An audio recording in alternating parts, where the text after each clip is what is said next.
खबरदार, खबरदार, खबरदार, खबरदार रहो। सत वस्तु के मालिक के आदेश अनुसार।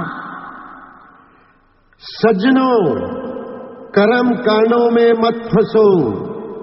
अगर विश्राम पाना चाहते हो तो अपनी साधना अर्थात कोई काम सिद्ध करने की क्रिया या भाव स्पष्ट रखो और उसे एकाग्रचित्त हो निष्काम भाव से करो।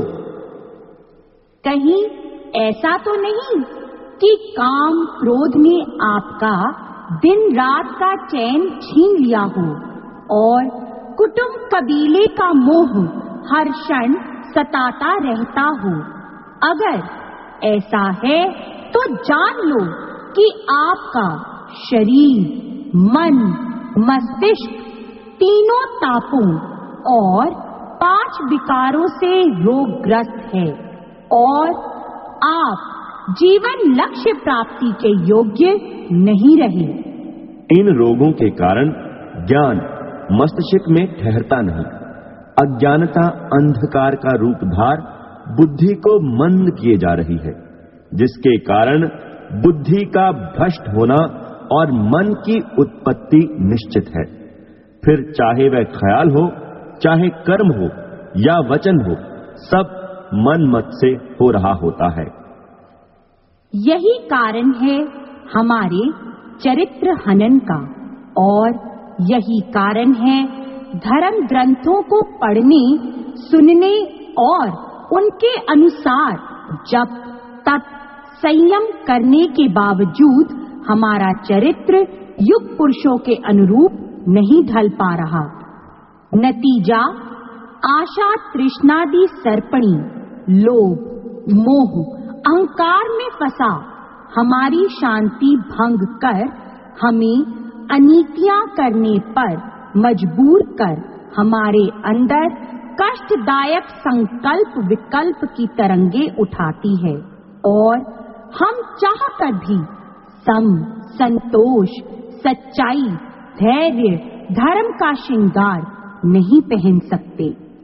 यह स्पष्ट है कि मनुष्य मानवता छोड़ कुकर्म अधर्म के साथ जुड़ता जा रहा है, जिससे उसकी अंदरूनी वृत्ति और बहरूनी वृत्ति रोग शोक, संयोग वियोग, दुख दर्द के चक्रव्यूह में खोकर रह गई है और अजीब से अलगाववाद में जा फंसी है, जहां लड़ाई झगड़े, वैरी शत्रु, रोगी भोगी के भाव के सिवा और कुछ नहीं है। यह है पूर्णतः परमार्थ का रास्ता भूल जाना। मैं भी जिया हाई तेनु सच वन जननू, झूठ बाकी तो ये व्यापार, डरदा होया मेरी निकट नावे, भूलिया फिरे गवार, डरदा होया मेरे निकट नावे, भूलिया फिरे गवार,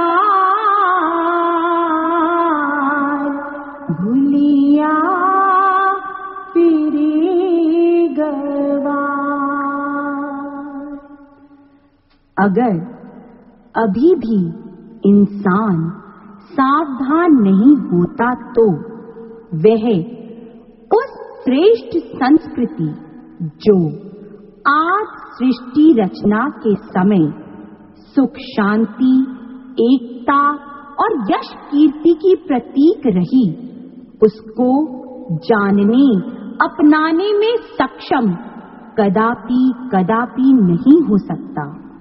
अगर उस संस्कृति यानी उस समय के सज्जनों की वह सब बातें जो उनका मन, रुचि, आचार विचार, कला कौशल, तथा सभ्यता के क्षेत्र में बौद्धिक विकास की सूचक थी, उनको जानने के इच्छुक हो तो ऊपर वर्णित विकारी राग द्वेष वाले भावों स्वभावों को छोड़ने की हिम्मत पैदा करो और सत्वस्तु का कुदरती ग्रंथ पढ़ो। ऐसा करने वाला ही कलयुग के प्रभाव से उभर सतयुग, जो हमारी आज संस्कृति का प्रतीक है, उसमें प्रवेश कर 20